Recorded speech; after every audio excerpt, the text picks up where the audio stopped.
don't believe it.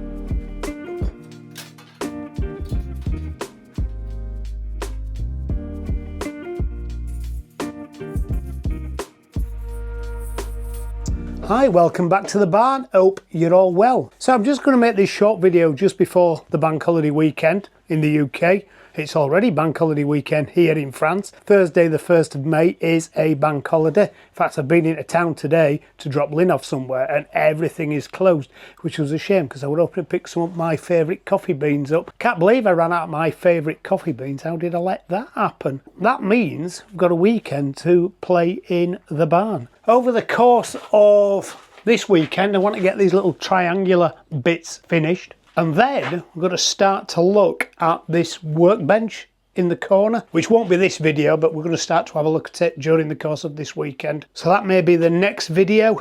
But today I thought I'd have a look at this little fence that I've been sent.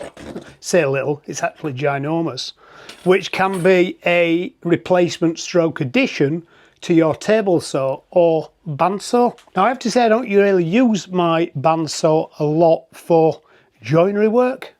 Actually, I've just taken the blade out of there, which has been in all winter. It's what I've been used to cut my kindling up for the fire. And the bandsaw is a really versatile machine that really I don't put to proper use in here. So once we fit this fence and a new blade, we'll see if it improves my resaw capacity of that saw. So let's just unbox it. There isn't very much in the box, and then we'll see if we can get it to fit on the table saw, and then we'll see if we can get it to fit on the bandsaw. So in the bigger box there is 3 more boxes. 1, 2, 3. Unlike most of my videos, I usually unbox these things in front of you, but I had a friend round the other day who was a really keen woodworker, so we had a little look at it. So in this box we have a aluminium fence. There you go, Bo, there's a box for you.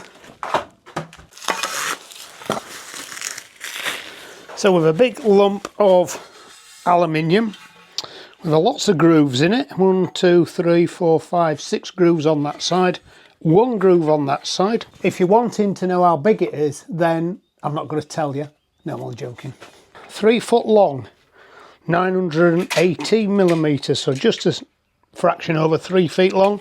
It is 5 inch, 127 millimeters high, and it and it is 25.5 millimeters long. I'm laughing because I've turned it over and just seen the dimensions there. Box number 2, we have a pair of hold down clamps, 2 knobs and 2 T-bolts. Box number 3, we have a steel ruler,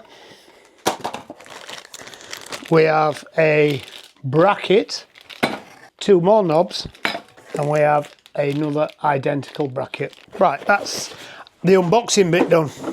So this fence also has a groove on the bottom and also has some little nylon-y inserts. Let's just slacken that off. As you can see, compared to the Evolution fence, this thing is ginormous. So the challenge is, how do we get one to fit the other?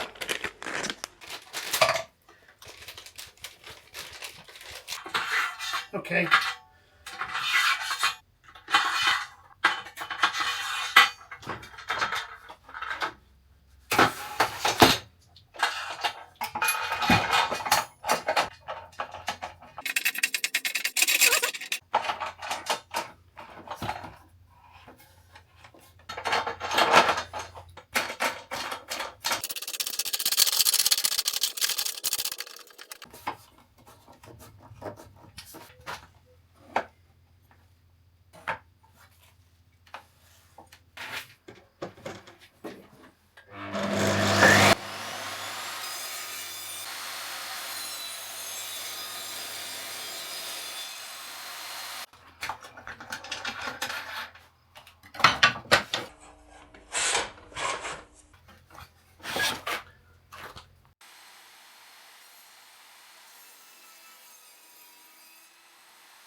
Okay, so what do we say about this then? In terms of the table saw, it feels nice having a really big fence. Fix is easy. All the fixings are on this side where there's, did I say 7 grooves? 6 grooves. There's one on the bottom as well for fixing. Or you can turn this fence the other way up and use that for mounting other items. Also lets you use the saw a little bit more safely because you can mount things like a feather board or these rollers. These rollers, when I did the review video for them a few months ago, I actually really liked them, but the issue with them was there was nowhere to mount them, which was not an issue with the rollers, it was just an issue with the saw. There was nowhere to actually mount them, to actually get them to work effectively on the saw. Now I've got this fence with a groove in, it does the job. So it does let you use the table saw a lot safer than probably what the proprietary fence does on the table saw. Now there is just one drawback to it. Once you mount this on the front, the indexing is lost on the fence, which is why they give you this, so you can replace the one on the saw with this. Okay, so let's have a look at the bandsaw and let's put a new blade in from these ones I bought the other day. Let's put the 1/2 inch blades in. Let's move that one in, which I think is about 8 teeth per inch. Hey! Right then, does it come out the right way or the wrong way? No, it's come out the right way.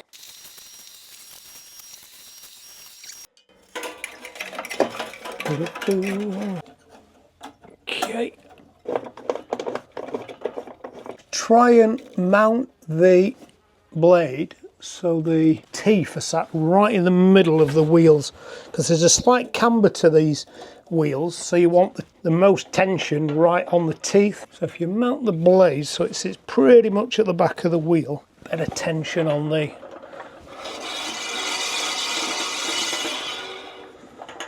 I saw a video the other day on YouTube. It actually was an advert for a make of bandsaw. I can't remember, a make I've never heard before. This bandsaw was ginormous. The wheels must have been 3 foot in diameter, so the blade was ginormous. And it was all electronic. It had electronic readout here that gave you the wheel speeds, the bandsaw blade speed, the tension, but it also automatically adjusted itself as you were feeding stuff through.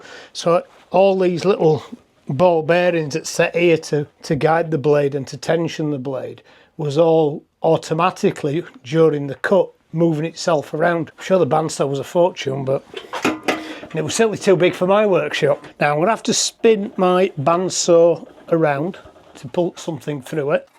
Problem is with these record blades, I absolutely agree with the little micro switches. This record one, you've got to turn these bolts around for an eternity to get the thing to engage. I don't know why they had to make them quite so long. Usually the most of the stuff I'm cutting on the bandsaw is very short, so usually in this location it's quite good, but I did make this so I could turn it round 90 degrees and cut this way if I need to cut some long. Actually, I did have a thought the other day when I was in the house that these cupboards might be in the way, but thankfully they're not. That's a bonus. Now that's the original fence, and this is the new fence. So as Crocodile Dundee would say, that's not a knife, that's a knife, that's not a fence. That's not a fence, this is a fence. The question is, can I get it to work? I've broke my knob. Oh, there we go. I see how it worked. Disaster averted. Already that looks ginormous. I mount this fence on its own, or I'm going to have to mount it to that. I suppose in relatively, this is a replacement for that and not that. Put that on there, and then of course that'll be the same. We're going to lose the indexing off the front of the bandsaw. I now fix that. Will the bolts that come with the little fence fit it?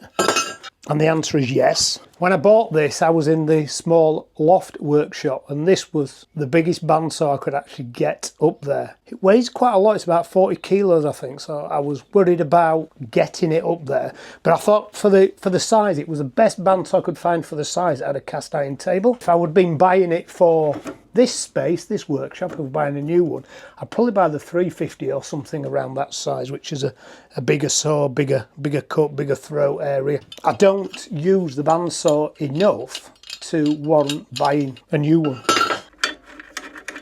time is it, guys? I need to go and pick Lynn up in a bit. I'm not having the best time here today.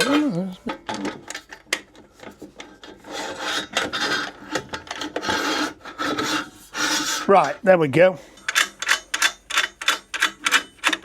That's mounted with the bolts that mount the fence that comes with the bandsaw. Straight away, I can see I've got a little bit of a problem, not with the fence, but the fact I've only got a little bandsaw. I'm not going to get this fence under the edge, so but that's only because I've got a little one. So I'm stuck with a minimum capacity of, what's that, about 25 mil an inch. Can't resaw any smaller than that with this bandsaw, but that's the limitation of the bandsaw, not the fence.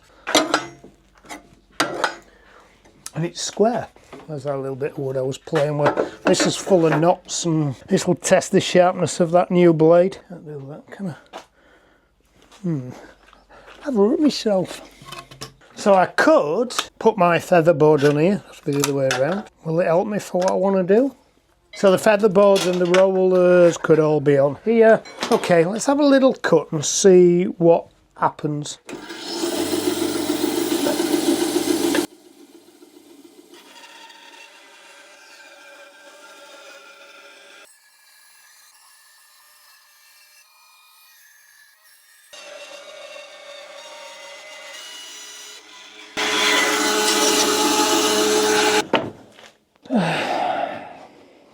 I don't believe it. Do you know what I've done? This piece of wood was up there a few weeks ago holding the insulation on, and when I came to take it off the roof, the screw sheared off, so I multi-tooled the piece off the roof.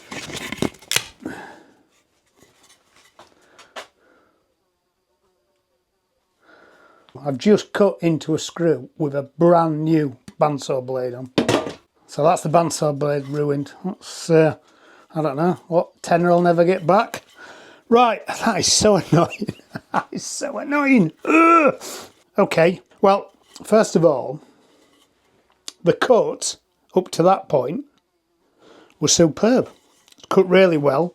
New blade, was a new blade, now a dead blade. Based on that, if I take my bandsaw up to its capacity, which is there, which is about 115 millimeters, I probably could have cut something that wide. Let's just have a go at cutting this because it'll be all over the place.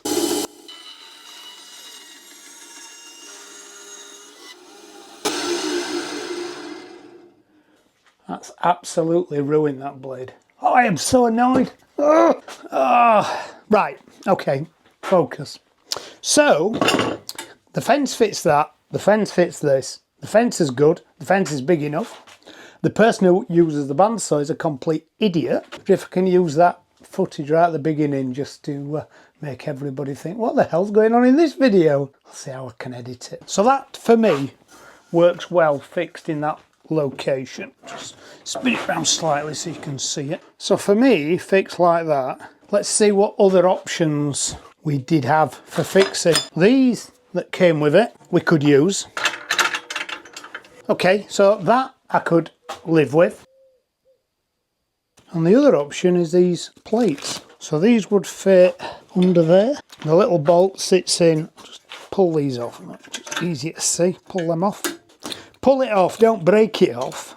You guys sit in your armchairs and watch these YouTube videos and think they're fun to make. This video has been less than fun to make. I've dropped things on the floor. My batteries are going flat. Keeping my eye on the clock because I've got to go and pick Lynn up.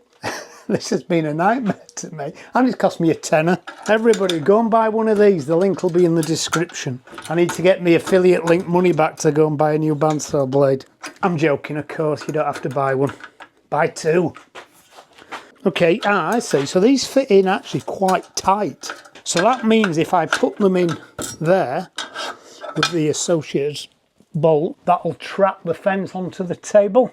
I have to say that's probably my least preferred route, but I've just demonstrated I've got two better fixes than that. But should you be out of other options, that is an option. So yeah, I'm okay with that. Quite nice to have a bigger fence. I think it's probably beneficial on the bandsaw to resaw larger stock, wider stuck up to the capacity of your bandsaw, and I don't have a lot of capacity. I don't have a lot of capacity for anything today, it would appear. Or on the table saw, probably gives you a few more health and safety options to mount anti-kickback equipment, featherboard, rollers. So yeah, I like that. As I said, the link will be in the description. I was being facetious about buying two.